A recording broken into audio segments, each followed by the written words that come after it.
Alrighty, folks, it's what time is it? I'm watching Kansas City and Washington. Let me get the clock out so I don't go over 15 minutes. Alright, 25 after, so by 20 of. Alright, folks, so I've had 11 of these Epiphone IGC Les Pauls, 59s, 160, one of them was a 355. I've had a lot of them. I've done videos with different ones, and then you see me with another. I don't get something unless I sell something. I don't work. I just get a little Social Security. Been retired for 6 years. Actually, I would keep working, but I had health issues, and I didn't work somewhere where I got paid. I worked for a land clearer part-time. I was self-employed way back up till 2007 or 8. So I didn't have any benefits coming in that kind of way. But I just love to do stuff. So I'll sell something to get something else. And I just sold my 60 IGC killer guitar with a rosewood fretboard. This is one of the older models. I saw it at Sweetwater. So when I sold that, I paid a couple things off at Sweetwater because I do 6-pay on a lot of things. That's why I can get a different guitar now and then pretty easily. I only got to put a couple hundred something down on a $1,200-$1,300 guitar and just make the payments. But anyways, I sold that, paid a couple things off, and then I bought this. It was a discounted, a couple $100 off, and it's the older model with the laurel fretboard and satin finish. I have one, the killer one that I recently stripped the top. I did 2 of them, but the Bourbon Burst that I brought it down to the clear coat, that's got the rosewood fretboard. That's the newest upgraded model of these. But I saw this the next day or whatever after selling the 60, and it was on Sweetwater's demo, and somebody had sent it back, and I'm like, they're not making these anymore. And I also have, this is the other one I stripped, not the one I was just talking about. This was a factory burst, so it was a cherry sunburst, and I stripped that down to the natural and gave it a couple clear coats. These have laurel fretboards. They don't bother me at all. I don't feel any of that.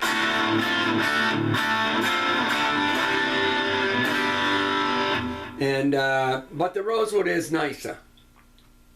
You know, there's waxes and things you can get and put on them, but it doesn't bother me. So I unsatined it. I took that, I light aged the hardware, everything. Tuners, did the Gibson name. I had an old sticker I created last year. I've done 6 or 7 of those since last year. And but it's a nice tee, and it's got a really cool top on it. You probably can't see it in the camera. It's got kind of a real look to it. It's not killer and it's not bald. But it's just, I'm happy with it. I spent a couple days and I just got it running. The only thing I got left to do is the nut. So anyway.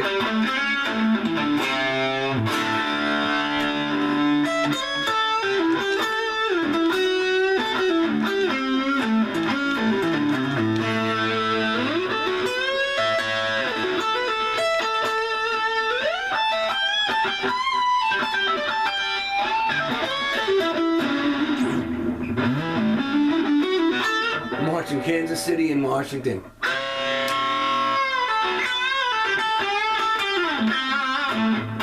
And I got the gain up pretty good on this. Just a little Vibrochamp XD my son gave me a couple years ago for Father's Day.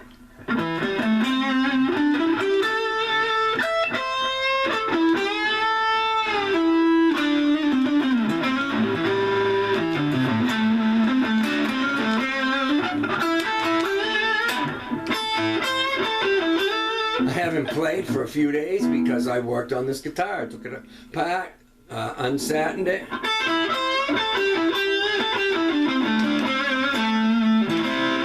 Unsatining it means take all the stuff off of it, this gummy crap where they put these chips on. I used different chemicals that I had to just get it off of it. After peeling it off of there and then getting that gummy tacky stuff off the body, pickups out unsoldered and taken right out, and everything off except the bushings. All I did with the pots is unscrew the things and put them down in the hole, and put a little bundle of paper towel rolled up and packed those holes.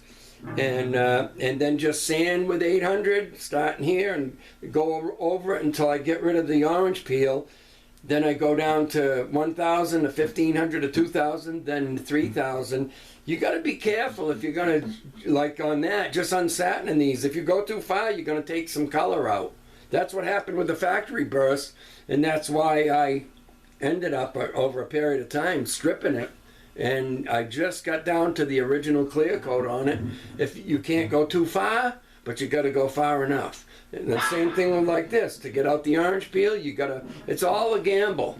And I've been known to be a gambler, so a chance taker, in good ways and bad ways. So anyways, there you go.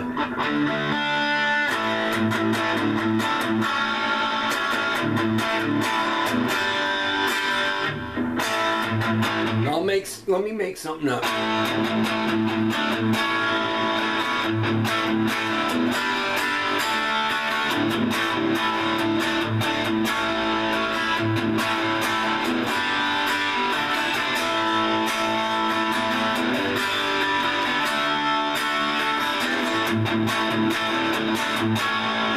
What was I doing earlier? I did record what I was doing earlier. It wasn't that.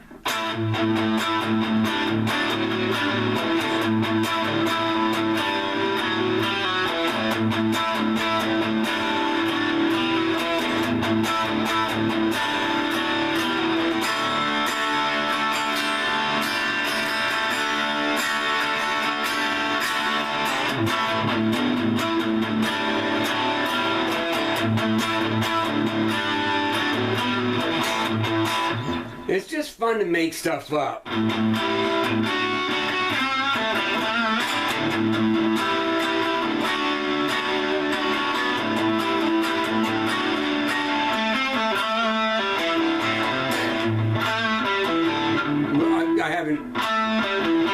I hear it, but I gotta find it. So that'd be the easiest place to do it. I hear it, but then I gotta find it. That's what I want. If you want the thicker sound, you do it here. If you want the thinner sound, maybe do one time through, and this next time through, do it with the other one. That's the thing with writing songs and creating, the backing track, is those little kind of things. You can't just have these, like I did this on my early stuff 10 years ago, just loop the same progression. I mean, it was okay. I created a pretty melody over it. It was all right. But, now when I put out some new stuff, it's got, I've learned a lot along the way, watching interviews and videos. I don't watch bands perform. I do listen to all kinds of cover music when I'm working downstairs on guitars. But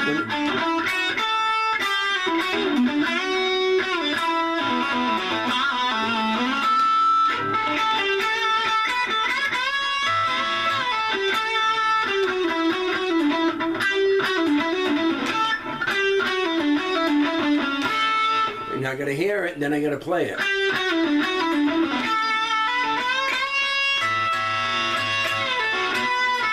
Yeah. There we go.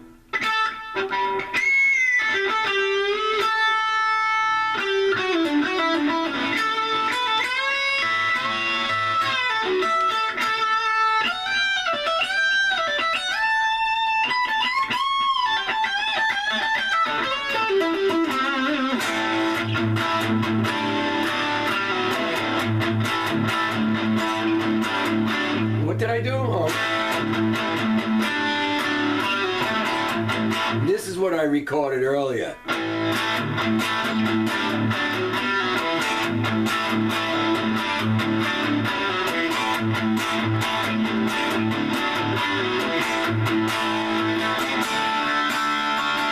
But I haven't, that's as much as I came up with. I did it several different versions. I've recorded starting a year ago after having major stomach surgery. I was very ill for a couple of years. I started feeling well enough to pick up the guitar and start playing again. I've filled 170 something cassettes, 90-minute cassettes, and I got a 20-pack coming tomorrow. So I'm just loading up with ideas, all different styles, pretty stuff, light, easy listening, blues, rock, metal.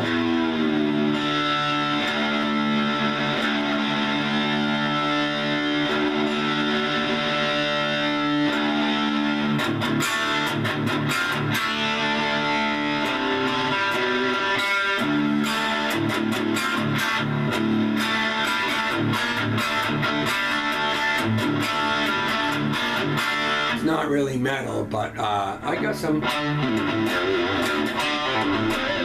I do actually, for that I tune down. It's not the fast right hand stuff, but it's very melodic stuff.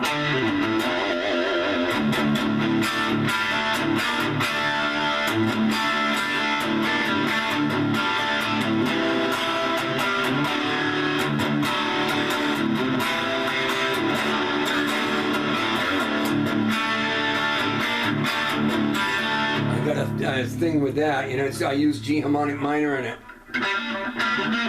Where am I? I love it.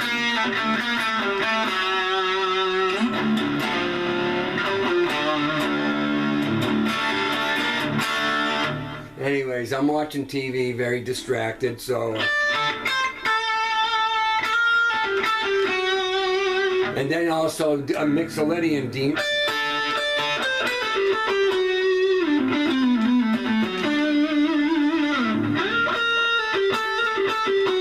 This is the only difference from the harmonic minor and the Mixolydian is that B flat note. Well, let's see. Wait a minute. Harmonic minor, G.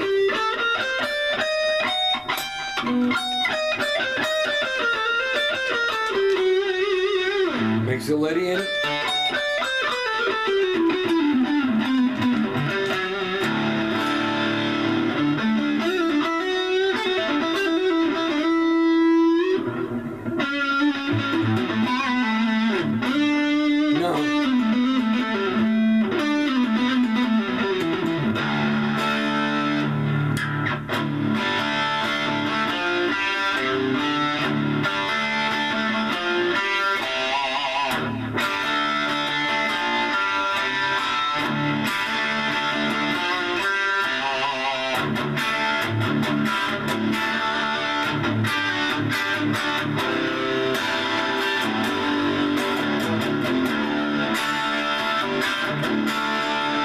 Alright, I don't want to go over 15 minutes. So anyways, put the Gibson name on it with something I had laying around. I wasn't going to use it. And I said, just do it. I got all the time in the world and I don't care. I'm not trying to sell it.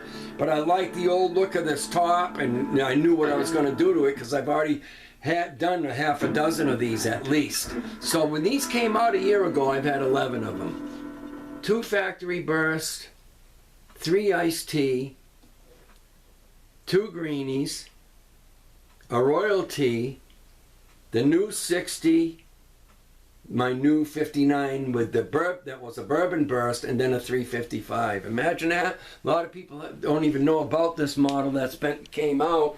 I mean, most people do, and I've already had 11 of them. And because I'm a little bit mental and I get bored real easy.